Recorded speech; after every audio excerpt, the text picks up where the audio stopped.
Selamat malam saudara, Maluku Utara sepekan kembali hadir menjumpai Anda Minggu 14 Desember 2025 bersama saya Faradila Sultan Batua.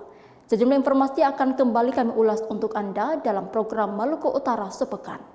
Dan saudara dari bumi Maluku Kiraha, kita ikuti Maluku Utara sepekan selengkapnya.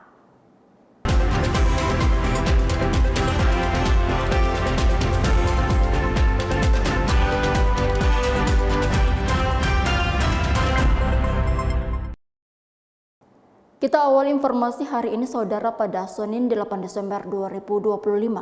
Ada informasi dari SKPD diimbau menyelesaikan laporan keuangan. Dan informasi lainnya, Sparta gelar aksi terkait gaji ASN yang ditunggak Pemda.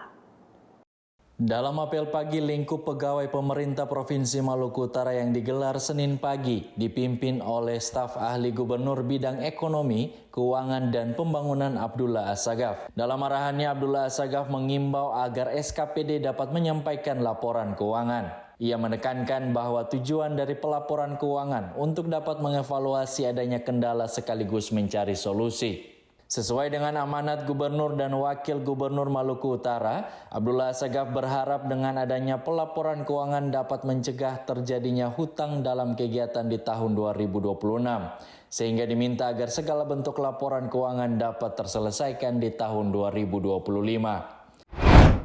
Aksi yang digelar di depan kantor Bupati Pemda Morotai ini sebagai bentuk protes terhadap Pemda Morotai, khususnya Sekretaris Daerah Muhammad Umar Ali, Kaban Keuangan, serta Kaban BKD Alfata Sibua sebagai pihak terkait mengenai pemberhentian gaji beberapa ASN di lingkup Pemda Pulau Morotai.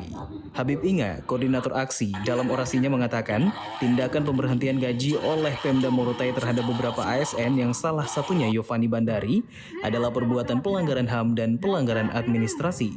Pasalnya yang bersangkutan masih aktif sebagai ASN. Selain itu, Habib juga menyampaikan terkait adanya dugaan temuan pembayaran gaji salah satu ASN yang masih dalam status tahanan dalam kasus Tipikor. Sementara mereka yang masih aktif sebagai ASN gajinya tidak dibayar. Bahkan isu sentral yang dimuat dalam aksi ini, masa aksi meminta kepada Kemendagri untuk mencopot Sekda Morotai. Fatah, salah satu orator lainnya juga menyampaikan hal yang sama.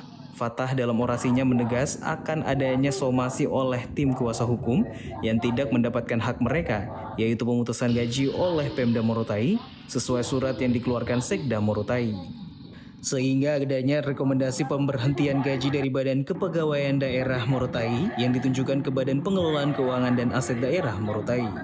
Alfata Sibua saat dikonfirmasi TVRI di ruang kerjanya mengaku pihak Pemda akan menunggu langkah somasi baru bisa menjelaskan terkait tuntutan dari aksi tersebut. Untuk sementara waktu pihaknya belum bisa menanggapi atau menjelaskan lebih, apalagi Sekda juga masih di luar daerah. Pada Selasa 9 Desember 2025, kembali dua informasi akan kami ulas untuk Anda, yaitu masyarakat diimbau waspada penipuan yang mengatasnamakan DJP melalui telepon seluler. Selain itu, Pemprov melakukan pembangunan dengan data yang bertujuan untuk memastikan bantuan tepat sasaran bagi korban bencana dan relokasi program pemerintah. Masyarakat wajib pajak di daerah diminta meningkatkan kewaspadaan terhadap modus penipuan melalui telepon seluler untuk aktivasi Cortex yang mengatasnamakan Kantor Pajak Pusat atau Direktorat Jenderal Pajak. Dalam beberapa waktu terakhir, muncul laporan adanya oknum yang menghubungi wajib pajak melalui telepon seluler dan meminta data pribadi dengan alasan proses pengaktifan aplikasi perpajakan tersebut. Penyuluh pajak KPP Pertama Ternate Dodi Permana menegaskan kantor pajak pusat tidak pernah menghubungi wajib pajak di daerah dan tidak pernah meminta data sensitif secara langsung. Wajib pajak diingatkan untuk tidak membagikan informasi seperti nomor identitas, kode OTP, password atau data akun kepada pihak manapun yang mengatasnamakan kantor pajak pusat. Jika menerima panggilan mencurigakan, masyarakat diminta segera mengabaikan dan melaporkannya melalui saluran pengaduan resmi atau dapat langsung mendatangi kantor pajak terdekat. Imbauan ini disampaikan sebagai upaya mencegah semakin maraknya tindak penipuan digital yang memanfaatkan nama instansi pemerintah. Diharapkan dengan meningkatnya kewaspadaan, masyarakat dapat terhindar dari kerugian dan penyalahgunaan data pribadi. Rapat integrasi data rumah korban bencana dan relokasi program pemerintah dengan tema Bangun Data, Pulihkan Harapan berlangsung di Grand Majang Hotel Ternate pada Senin 8 Desember 2025. Wakil Gubernur Sarwin Sehe dalam sambutannya menegaskan bahwa data menjadi kunci utama untuk memastikan penerima bantuan tepat sasaran. Wakil Gubernur juga menyampaikan pentingnya integritas ketaatan terhadap regulasi serta keberanian aparatur untuk bekerja sesuai aturan. Sementara Kepala Dinas Perumahan dan Kawasan Permukiman Provinsi Maluku Utara dalam sambutannya menyampaikan capaian pembangunan rumah relokasi dan rehabilitasi sudah dilakukan di beberapa kabupaten, di antaranya Halmahera Barat, Halmahera Utara, dan Halmahera Selatan. Kepala Dinas Perki menyampaikan keberhasilan tersebut merupakan hasil sinergitas antara pemerintah provinsi, BPBD, pemerintah kabupaten, serta masyarakat. Saudara, pada Rabu 10 Desember 2025 ada informasi apel gelar pasukan dalam rangka penanggulangan bencana alam banjir di Maluku Utara berlangsung di lapangan Falcil Noweda. Selain itu, pemerintah daerah Pulau Morotai melaksanakan apel kedisiplinan ASN sebagai program prioritas Bupati. Apel gelar pasukan dalam rangka latihan lapang penanggulangan bencana alam banjir berlangsung di lapangan Falcil Noweda. Apel tersebut melibatkan TNI Polri, Basarnas, BNPB, Damkar, dan pegawai perwakilan pemerintah daerah. Apel yang dimulai Selasa siang berjalan dengan aman dan tertib. Didampingi Bupati Halmahera Tengah, Ikram Malan Sangaji, Pangdam 15 Patimura Putranto Gatot Srihandoyo memeriksa kelengkapan peralatan dan kesiapan personil yang akan mengikuti pelatihan penanggulangan bencana alam. Dalam sambutannya, Pangdam 15 Patimura menyampaikan, posisi Maluku Utara berada pada daerah yang rawan bencana geografis dan bencana hidrometeorologi. Khususnya di wilayah Weda, Halmahera Tengah, ancaman yang paling berbahaya adalah bencana hidrometeorologi berupa banjir bandang dan tanah longsor. Sehingga apel gelar pasukan yang dilaksanakan sebagai validasi krusial atas kesiapan operasional penanggulangan bencana. Pangdam 15 Patimura menambahkan, apel gelar pasukan memiliki makna ganda, yaitu di satu sisi sebagai langkah pengecekan kesiapan personil dan di sisi lain sebagai penanda dibukanya latihan lapang penanggulangan bencana Korem 152 Baabula. Pangdam 15 Patimura juga mengimbau agar peserta latihan lapang penanggulangan bencana alam dapat mengikuti dengan disiplin, bersemangat, dan penuh rasa tanggung jawab. Reformasi birokrasi di Kabupaten Pulau Morotai ditunjukkan melalui peningkatan kedisiplinan aparatur sipil negara lingkup pemerintah daerah Pulau Morotai yang terlihat pada apel Senin pagi. Apel digelar Pemda Morotai sebelum pukul 8 atau sekitar pukul 7.00 waktu Indonesia Timur. Konsistensi waktu apel ini berlaku setiap Senin, bahkan jika ada ASN yang datang terlambat, tidak diperbolehkan masuk ikut apel dan dilakukan evaluasi setelah apel pagi berlangsung. Asisten 2 Pemda Morotai Marwan Sidasi menjelaskan salah satu program prioritas Bupati dan Wakil Bupati adalah peningkatan kedisiplinan dan mutu ASN dengan tujuan menciptakan kinerja maupun pelayanan yang baik terhadap masyarakat. Kedisiplinan ASN diberlakukan pada setiap apel pagi dan sore dari hari Senin hingga Jumat dengan absensi digital yang dikontrol langsung oleh Badan Kepegawaian Daerah atau BKD Pemda Morotai. Kedisiplinan ini berlaku untuk seluruh ASN atau PNS di semua kecamatan, bahkan untuk jabatan fungsional seperti guru dan tenaga medis di setiap sekolah dan puskesmas. Saudara, sejumlah informasi akan kami hadirkan sesaat lagi usai jeda berikut ini.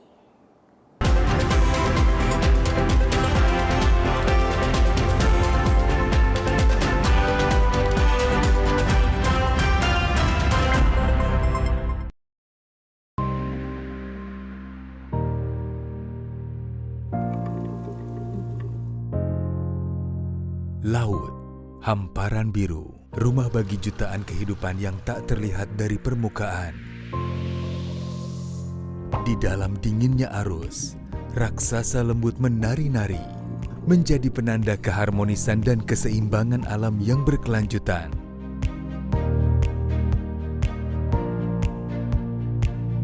Setiap langkah kecil dan uluran tangan peduli adalah suara lantang untuk melindungi laut. Konservasi terumbu karang adalah upaya menjaga, melindungi, dan mengelola secara lestari agar bermanfaat secara ekologis, ekonomi, dan sosial bagi masyarakat. Pada saat musim timur kami para nelayan biasanya tidak melaut. Jadi dengan adanya wisata ini kita mendapatkan penghasilan tambahan.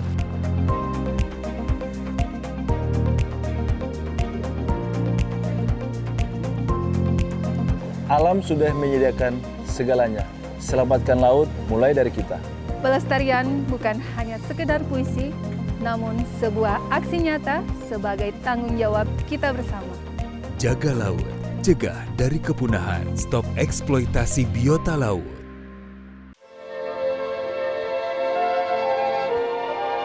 Di setiap helai kainnya terukir jejak leluhur. Sebuah warisan yang diturunkan dengan cinta dari generasi ke generasi. Batik bukan sekedar kain. Ia adalah bahasa visual yang kaya, menyimpan cerita tentang alam, kepercayaan, dan kearifan lokal.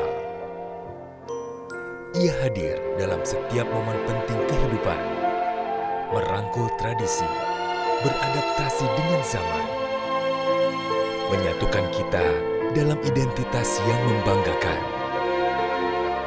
Warna-warnanya adalah palet kekayaan bumi pertiwi. Motifnya adalah untayan doa dan harapan. Setiap goresan adalah dedikasi dan keahlian yang tak ternilai harganya. Dibuat dengan kesabaran dan ketelitian, batik adalah perwujudan harmoni antara tangan, hati, dan alam. Mari bangga mengenakan warisan budaya bangsa. Lestarikan batik, warisan budaya bangsa.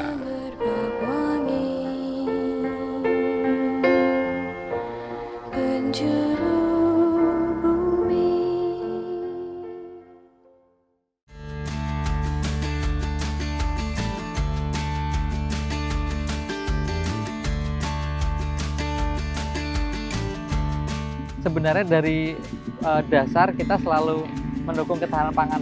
Jadi kebetulan memang di Jogja ini kita salah satu bidang usaha yang sering didatangi dinas karena kita dianggap mendukung ketahanan pangan. Seperti itu. Walaupun prinsipnya masih di Jogja saja. Kita menggunakan lahan kas desa. Nah, lahan kas desa ini di Jogja itu bisa diperuntukkan untuk program-program atau usaha-usaha yang mendukung ketahanan pangan. Mimpi besar Amar Farm itu membuat integrated farming system, di mana di sana ada peternakan, kemudian juga ada pertanian, dan juga ada pengolahan limbahnya. Dan konsep kita itu kita membuat zero waste, jadi tidak ada limbah yang terbuang.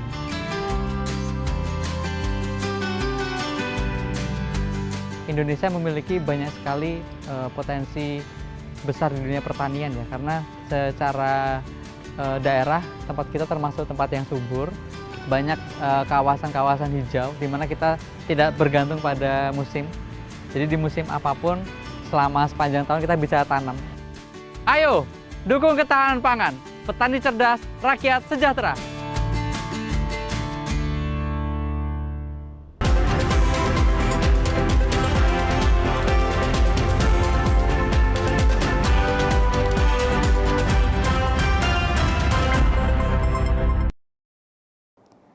Terima kasih Anda masih bersama kami di Maluku Utara Sepekan dan berikut informasi selanjutnya.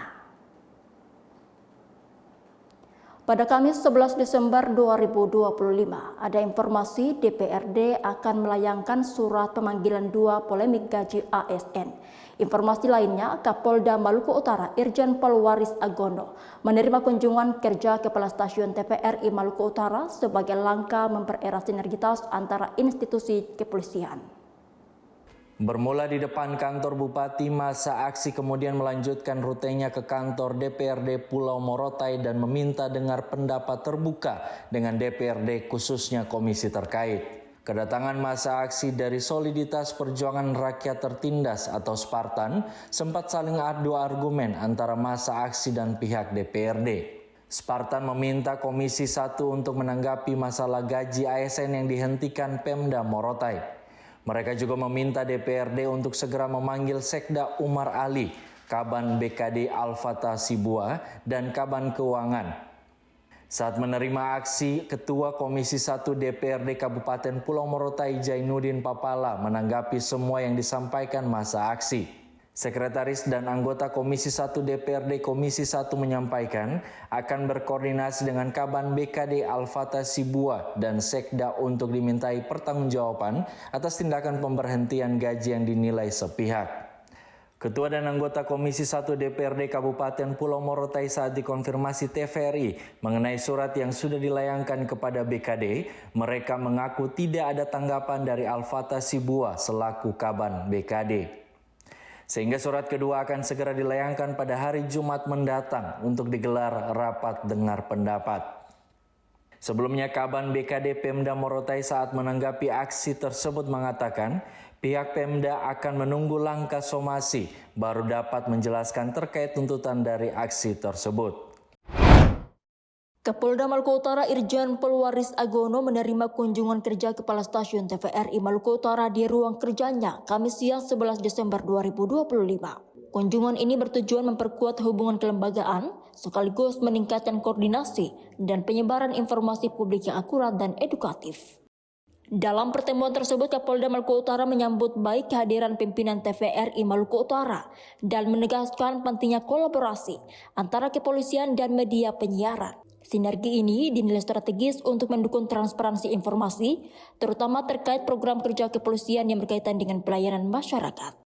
Sementara itu, Kepala Stasiun TVRI Maluku Utara menyampaikan komitmennya untuk terus menjalin kerjasama dengan Polda Maluku Utara, termasuk dalam penyebarluasan program edukatif serta publikasi kegiatan positif Polri di wilayah Maluku Utara. Kunjungan kerja ini diharapkan dapat memperkuat koordinasi dan menghadirkan informasi yang lebih berkualitas bagi masyarakat melalui siaran publik TVRI.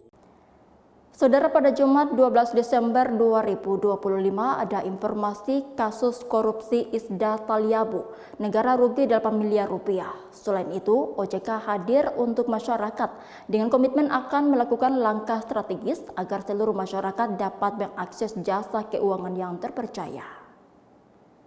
Komisaris PT Damai Sejahtera Membangun berinisial YS alias Yopi ditahan Kejaksaan Tinggi Maluku Utara pada Rabu malam 10 Desember 2025. Tersangka YS yang keluar menggunakan rompi tahanan usai menjalani pemeriksaan selama 7 jam terlibat dalam kasus korupsi pembangunan istana daerah di Kabupaten Pulau Taliabu. Dalam kasus ini kerugian negara sebesar 8 miliar rupiah dari total anggaran senilai 17 miliar 521 juta rupiah di tahun 2023. Kasih Penerangan Hukum Kejaksaan Tinggi Maluku Utara Richard Sinaga menyampaikan, kasus ini masih terus didalami dan tidak menutup kemungkinan adanya penambahan tersangka baru. Richard Sinaga mengaku, sebelumnya Kejaksaan Tinggi Maluku Utara telah menetapkan 2 tersangka yang diduga terlibat dalam kasus ini. Mereka masing-masing berinisial MAY dan S. Kejaksaan Tinggi Maluku Utara juga sudah melayangkan surat ke mantan Bupati Pulau Taliabu 2 periode Aliong Mus, namun hingga kini belum hadir memenuhi panggilan jaksa. Luas wilayah tidak menjadi hambatan dalam memberikan literasi dan edukasi keuangan kepada masyarakat. Hal ini disampaikan Kepala Otoritas Jasa Keuangan Provinsi Maluku Utara usai dikukuhkan sebagai Ketua Otoritas Jasa Keuangan Provinsi Maluku Utara pada Selasa 9 Desember 2025. Kepala Otoritas Jasa Keuangan Provinsi Maluku Utara Adi Surahmat menjelaskan bahwa adanya literasi dan edukasi keuangan kepada masyarakat dapat membantu masyarakat untuk mengakses jasa keuangan yang terpercaya. Adi Surahmat mengaku, Otoritas Jasa Keuangan akan terus melakukan literasi dan edukasi kepada masyarakat dengan terus melakukan langkah-langkah strategis sehingga dapat diakses oleh seluruh masyarakat Maluku Utara. Melalui literasi dan edukasi jasa keuangan, masyarakat didorong untuk dapat memastikan legalitas setiap lembaga jasa keuangan dalam melakukan transaksi. Informasi selengkapnya sesaat lagi usai jeda berikut ini.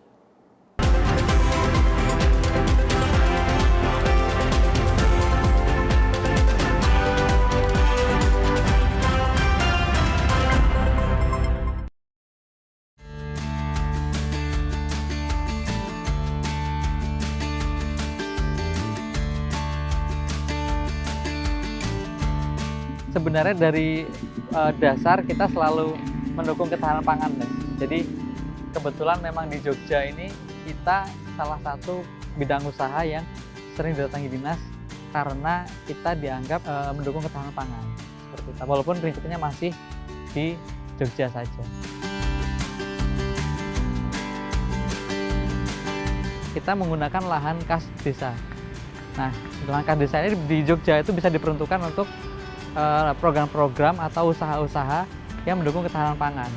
Mimpi besar Amar Farm itu membuat integrated farming system, di mana di sana ada peternakan, kemudian juga ada pertanian, dan juga ada pengolahan limbahnya. Dan konsep kita itu kita membuat zero waste, jadi tidak ada limbah yang terbuang.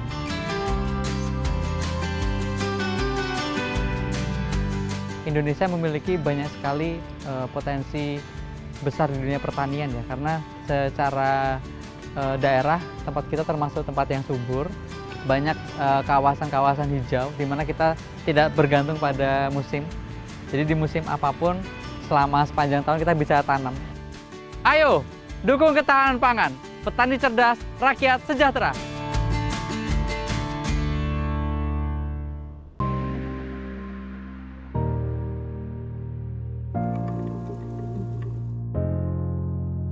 Laut, hamparan biru, rumah bagi jutaan kehidupan yang tak terlihat dari permukaan. Di dalam dinginnya arus, raksasa lembut menari-nari, menjadi penanda keharmonisan dan keseimbangan alam yang berkelanjutan.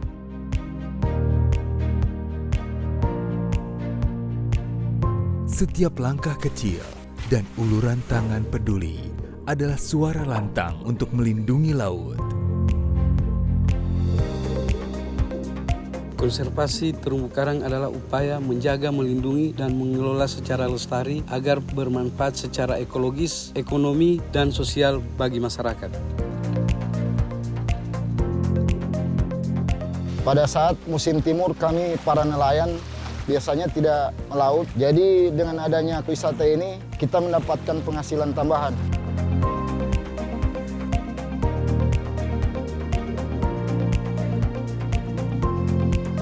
Alam sudah menyediakan segalanya. Selamatkan laut mulai dari kita. Pelestarian bukan hanya sekedar puisi, namun sebuah aksi nyata sebagai tanggung jawab kita bersama. Jaga laut, cegah dari kepunahan, stop eksploitasi biota laut.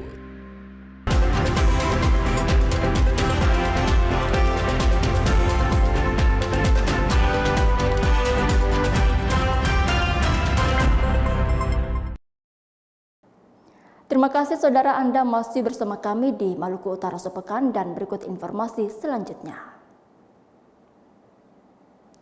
Saudara, pada Sabtu 13 Desember 2025 ada informasi tentang PT Pelni imbau pemudik beli tiket melalui jalur resmi. Dan informasi lainnya jelang Nataru, kapal Pelni memberikan diskon tiket 20%. PT Pelni Cabang Ternate mengimbau seluruh masyarakat yang akan melakukan perjalanan laut pada masa Natal dan Tahun Baru untuk membeli tiket kapal melalui jalur resmi yang telah disediakan. Untuk mempermudah, calon penumpang juga dapat membeli tiket melalui aplikasi resmi PT Pelni. Imbauan ini disampaikan sebagai upaya memberikan perlindungan kepada calon penumpang dari praktik percaloan dan potensi penipuan. Pihak Pelni menegaskan, pembelian tiket melalui jalur resmi menjamin keabsahan tiket, sekaligus memudahkan penumpang dalam memperoleh informasi jadwal keberangkatan, kapasitas kapal, serta ketentuan keselamatan selama pelayaran. Selain itu, Pelni Cabang Ternate juga mengingatkan masyarakat agar tidak tergiur dengan penawaran tiket murah dari pihak yang tidak bertanggung jawab. Dalam menghadapi lonjakan penumpang selama masa angkutan Natal dan Tahun Baru, Pelni memastikan kesiapan armada, awak kapal, serta pelayanan kepada penumpang. Pengawasan keselamatan dan kenyamanan penumpang menjadi prioritas utama selama periode tersebut. Dalam rangka menghadapi lonjakan penumpang pada masa Natal dan Tahun Baru, pemerintah memberikan stimulus berupa diskon tiket kapal Pelni sebesar 20%. Program diskon ini berlaku mulai 17 Desember hingga 11 Januari dan ditunjukkan untuk membantu masyarakat mendapatkan akses transportasi laut yang aman, nyaman, dan terjangkau. PT PT Pelni sebagai operator transportasi laut nasional memastikan kesiapan armada dan pelayanan selama masa angkutan Nataru. Seluruh kapal telah melalui pemeriksaan kelayakan, termasuk aspek keselamatan, keamanan, dan kesiapan awak kapal sesuai standar pelayaran berlaku. Selain kesiapan armada, Pelni juga meningkatkan pengawasan terhadap keselamatan penumpang, serta memperhatikan kondisi cuaca selama pelayaran. Koordinasi dengan instansi terkait terus dilakukan guna memastikan perjalanan berjalan lancar dan aman. PT Pelni mengimbau masyarakat untuk memanfaatkan program diskon tiket ini secara optimal, serta membeli tiket melalui saluran resmi Pelni. Masyarakat juga diminta untuk mematuhi aturan keselamatan selama berada di atas kapal demi kenyamanan bersama. Dengan dukungan stimulus dan kesiapan Pelni, diharapkan arus mudik dan balik selama Natal dan Tahun Baru dapat berjalan tertib, lancar, dan aman. Saudara, berikut kita ikuti informasi perakiraan cuaca Maluku Utara yang akan berlaku besok, Senin 15 Desember 2025 di wilayah Maluku Utara. Data perakiraan cuaca ini kami peroleh dari Badan Meteorologi, Klimatologi, dan Geofisika.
Saudara, informasi tadi sekaligus mengakhiri Maluku Utara sepekan. Terima kasih atas kebersamaan Anda. Saya Faradil Sultan Matua mewakili kru yang bertugas pamit undur diri. Dan berikut ini kami mengajak Anda untuk bergabung bersama TVRI Nasional. Selamat menyaksikan dan sampai jumpa.